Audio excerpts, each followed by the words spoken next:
nuevamente en Notas Verdaderas, como todos los jueves, y vamos cambiando, una agenda muy variada, la de este 2016, y esta semana con el ex secretario de Comercio Interior, Augusto Costa, durante la gestión de Axel Kicillof en el Ministerio de Economía, en el último periodo del segundo mandato de Cristina Fernández de Kirchner. Una semana, bueno, donde hay un tema prácticamente excluyente. Primero, gracias, Augusto, por venir a La Plata, a QM Noticias, para esta charla. Obvio, no vamos a hablar sobre el caso López, vamos a hablar sobre la economía, porque vos sos un reputado economista, muy formado y posgraduado, como le gusta decir a los líderes de Cambiemos. Viste que parece ser que solamente eso fuera lo importante. Pero hay un tema que nos invade a todos y que nos conmocionó a todos por distintos motivos, que es el haber encontrado infraganti al exsecretario de Obras Públicas, José López, tirando bolsos con millones de dólares a un convento en General Rodríguez. Vos, como militante político y militante de la juventud del kirchnerismo, ¿cómo analizás esto, cómo lo vivís y cómo sentís que se sigue después de esta cosa que realmente provoca mucho dolor, mucha decepción y mucha bronca? Bueno, primero nada, gracias por la invitación. Para mí es un placer estar acá. Y realmente es una semana que en lo personal tengo mucha tristeza y mucha bronca también, porque realmente lo que pasó es escandaloso, no tiene justificación. Y espero que en este caso, como en todo caso de corrupción, la justicia actúe, que vaya hasta el fondo, que no se mueva por cuestiones políticas, sino que busque la verdad y que todo lo que tenga explicaciones la den. Porque acá obviamente es un caso muy llamativo que como militante a mí me da vergüenza que alguien que fue parte del gabinete donde yo estuve haya sido encontrado en esa situación. Y sobre todo lo que más me da bronca es que se utilice en estos casos como para estigmatizar o a los funcionarios o a los militantes. A mí, vos lo decías, yo me siento un militante, no me da vergüenza decirlo, ni cuando era funcionario ni ahora. Hoy parece que los funcionarios actuales del gobierno niegan su militancia, parecen ser una cosa que no tiene ningún interés, ninguna ideología. Nosotros siempre sostuvimos que tenemos un proyecto político, que tenemos una acción concreta en cada momento donde nos toca, y no se puede manchar a todo el mundo por este tipo de situaciones, porque a mí en mi experiencia de militancia, de trabajar con un montón de compañeros, la mayor parte de la gente que conocí es gente comprometida, con convicciones, con ideales, que deja todo lo mismo, la mayor parte de los funcionarios con los que me tocó trabajar. Entonces, decir son todos corruptos, o este gobierno, o el gobierno anterior, el más corrupto, me parece que si hay casos de corrupción hay que investigarlos. Lo mismo cuando se dice el Estado está lleno de ñoquis, ¿no? La cantidad de trabajadores que hay en el Estado que realmente dejan todo por lo que es su función, pero además porque también lo hacen a conciencia. Y cuando se mezcla todo, realmente creo que perdemos todo. Pierde el país, pierde la política, y nosotros tenemos que hacer que las cosas se muestren como son y que todos los corruptos vayan presos si efectivamente se demuestra que son culpables.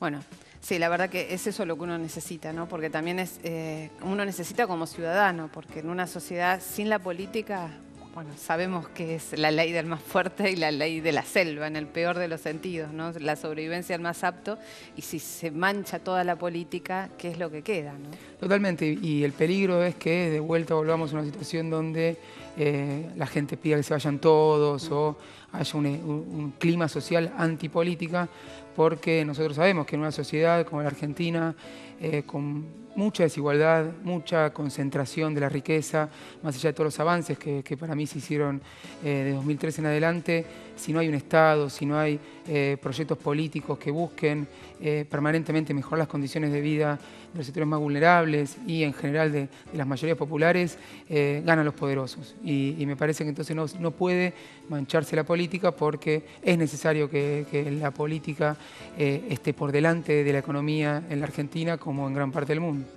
Mira, antes de seguir hablando, y este tema seguramente va a resurgir a lo largo de la charla, te propongo ver una pequeña síntesis de una cortita biografía tuya. Adelante. Augusto Costa nació el 22 de diciembre de 1974. Es egresado del Colegio Nacional de Buenos Aires y licenciado en Economía por la Universidad de Buenos Aires. En 2013, tras la renuncia de Guillermo Moreno, asume como secretario de Comercio Interior, dejando atrás su cargo de secretario de Relaciones Económicas Internacionales en la Cancillería y en el Ministerio de Industria. Asegura que su objetivo, junto a Axel Kicillof, era profundizar la reindustrialización y que para ello se llevó a cabo el programa Precios Cuidados, que intentaba evitar abusos que perjudicaran a los consumidores. Actualmente es docente universitario e investigador. Augusto sostiene que es el conjunto de diferentes políticas lo que dan un buen resultado en la economía y que lo que está implementando el macrismo es el programa que el FMI recomienda. Muestra algunas cosas que son centrales en las diferencias, me parece, de la política económica que ustedes llevaban adelante y lo que está sucediendo ahora. Ahora, vos estabas a cargo de Comercio Interior en la última etapa de tu gestión. Y ayer justamente se dio a conocer por primera vez el índice de precios al consumidor, ¿no? Pero solo del mes de mayo. Sí, es llamativo, ¿no? Como el macrismo supuestamente que venía a salir del oscurantismo de las estadísticas, que realmente en primer lugar me parece que tenemos que hacer una autocrítica respecto al tema de estadísticas, porque que haya habido una desconfianza generalizada respecto a los indicadores oficiales del INDEC ya habla de que tuvimos un problema de comunicación, más allá de las operaciones políticas. No lo pudimos revertir. Incluso en 2014, cuando se empezó a trabajar en el índice de precios nacional, con una metodología internacional validada incluso por el FMI, se siguió descreyendo de las estadísticas, siguieron proliferando estos indicadores truchos que obviamente tenían objetivo político, pero nosotros en ese sentido fallamos y tenemos que pensar, ¿no? qué fue lo que ocurrió. Al margen de eso, el macrismo no ayudó a mejorar la situación, sino más bien lo empeoró, porque el indicador de precios que salió ayer, que corresponde al mes de mayo,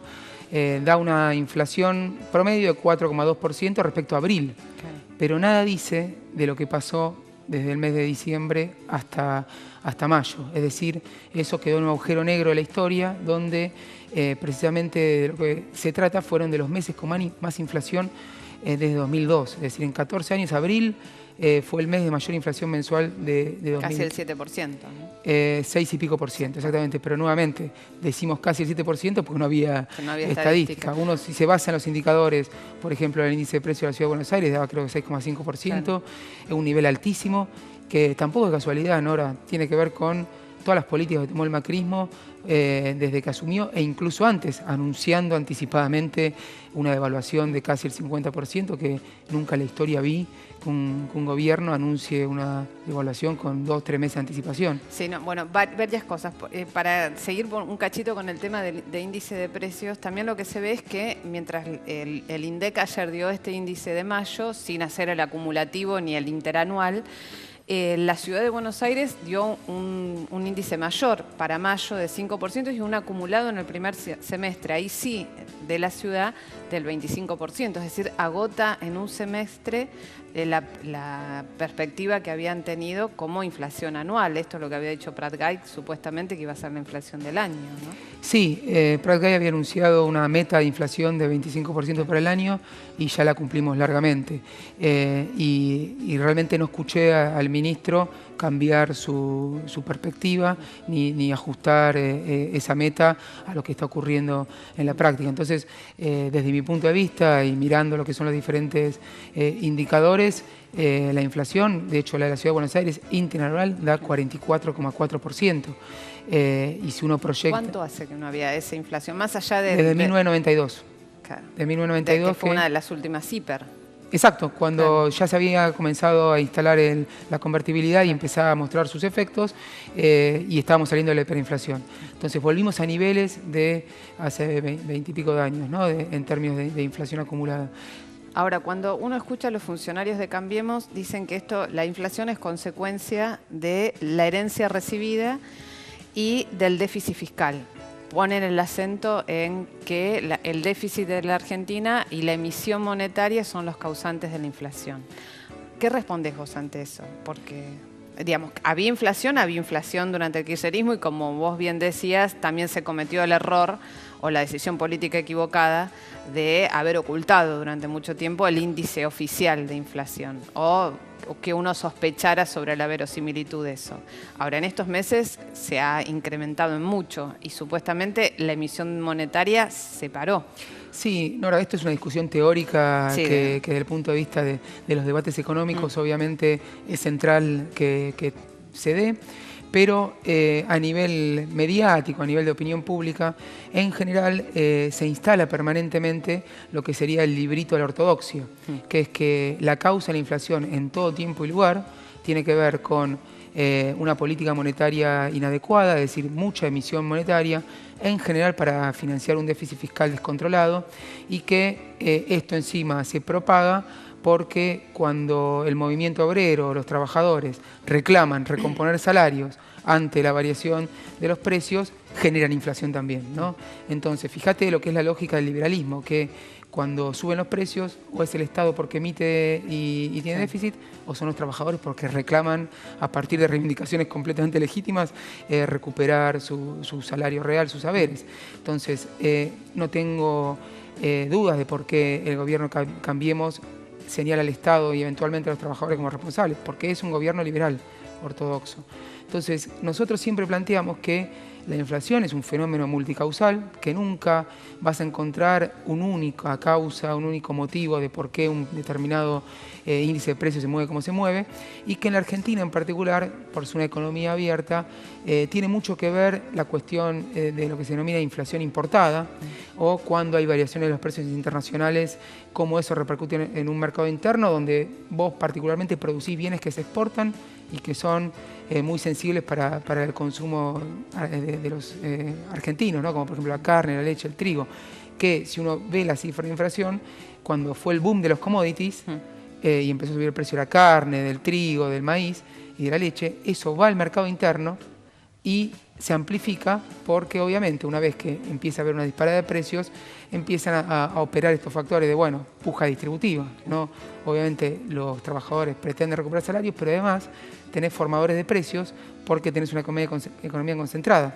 Entonces, por eso nosotros, en vez de aplicar la receta típica de ajuste, represión salarial, apertura de la economía, que es algo que nos enseñan en primer año en la facultad.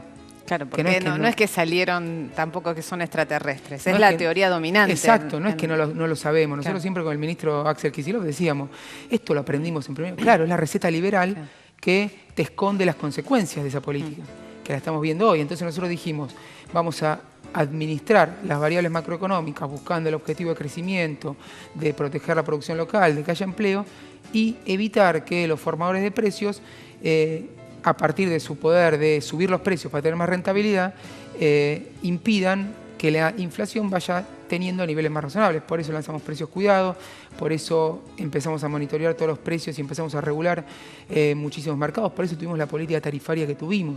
No es que nos encanta subsidiar y nos encanta despilfarrar. Ahora, ¿qué decís justamente cuando vos escuchás a mucha gente que por ahí, votantes de Cambiemos o no, la mayoría sí de los votantes de Cambiemos, que dicen, bueno, las tarifas estaban muy atrasadas? Coincido. Coincido totalmente. ¿Y qué hubiese implicado actualizarlas o ir actualizándolas a medida del ciudadano, ¿no? Ahí, mirá, tenemos dos cuestiones. Uno, la política de subsidios de tarifas, ¿no? Hay la teoría liberal que dice que el precio que paga el usuario de energía en su casa, de luz, de gas, tiene que ser el precio de producción que en general está asociado al precio internacional, ¿no? Entonces, ponelo un ejemplo concreto. Claro que si, por ejemplo, vos sacar el gas del pozo te sale, no sé, y llevarlo a tu casa por cada millón de BTU, que es la medida, te sale $7, entonces se tiene que ser proporcional a lo que implica ese costo, ¿no? Entonces, cuando tenés muchos de estos precios, eso es el petróleo, y el petróleo tuvo pico de más de $100 el barril, ¿no? Es decir, precios altísimos, ahora bajó. Y vos permitís que se vaya moviendo con el precio internacional, obviamente eso implica que el bolsillo de los consumidores locales cada vez va a estar más flaco, porque más parte del presupuesto se asigna a luz, gas, agua, al pago de servicios. Lo mismo el transporte, ¿no? Porque también ahí tenés.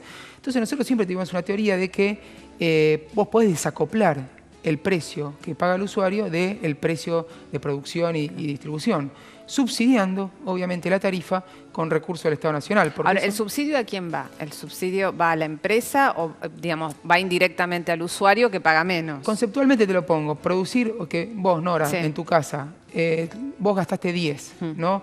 Entonces, en vez de cobrarte 10 a vos, se cobra 5, ponele, Sí. y el resto se transfiere para cubrir el resto del costo que implicaría haberte cobrado la tarifa plena, porque también la idea no es que las empresas quiebren, sino que tengan una rentabilidad. Esa es la cuestión de la política. Después, ¿cómo se implementa la política? Podemos discutir un montón. Ahí también tenemos autocrítica. Nosotros empezamos con un esquema de revisión de los subsidios en 2014, que quedó a mitad de camino, vos te acordás. Primero fue un padrón de anotarse voluntariamente, a algunos barrios se les sacaron los subsidios. También fue ahí la tragedia de 11 que paró todo, ¿no? Totalmente. Entonces ahí también, en medio de esa gran tragedia, ajustar el precio o las tarifas de estos servicios tenía un componente político que había que considerar, pero entonces efectivamente se fue atrasando en el sentido de que no se actualizó en función de la evolución de los costos. Ahora, que eso haya ocurrido no da pie para que la forma de ir actualizando las tarifas sea como lo hizo el macrismo, que primero tiró a ver si pasaba un aumento bestial en luz, en gas, ahora en agua, también en transporte, ¿no? Un aumento muy grande, y o improvisó o no le importaron las consecuencias y generó un malestar social enorme, porque además ahora vos vas a una pyme, ¿no? Porque también nosotros lo planteamos con una política industrial, es decir, si vos le abaratás la energía a una pequeña y mediana empresa o una empresa industrial que es intensiva en uso de energía, le generás mejor competitividad para que pueda expandir su producción. Entonces, si ahora una pyme que pagaba 9.000 pesos de luz paga 30.000, le cambias completamente la ecuación. Y obviamente, ¿qué le pasó al macrismo? Los clubes de barrio, las pequeñas empresas, los usuarios residenciales salieron a manifestar que con este ajuste que realizó era inviable la producción, era insostenible el pago de las tarifas en los usuarios residenciales y se está echando atrás. Pero uno lo lee políticamente y dice, ¿qué quiso hacer el macrismo? ¿Se la jugó a ver si pasaba o es su política de verdad cobrar eso y no importarle las consecuencias, o directamente está improvisando? Entonces, todas son malas para mí las respuestas. Bueno, vamos a seguir hablando sobre estos temas en el próximo bloque con Augusto Costa, exsecretario de Comercio y actual asesor de Axel Kicillof, diputado de la Nación ahora.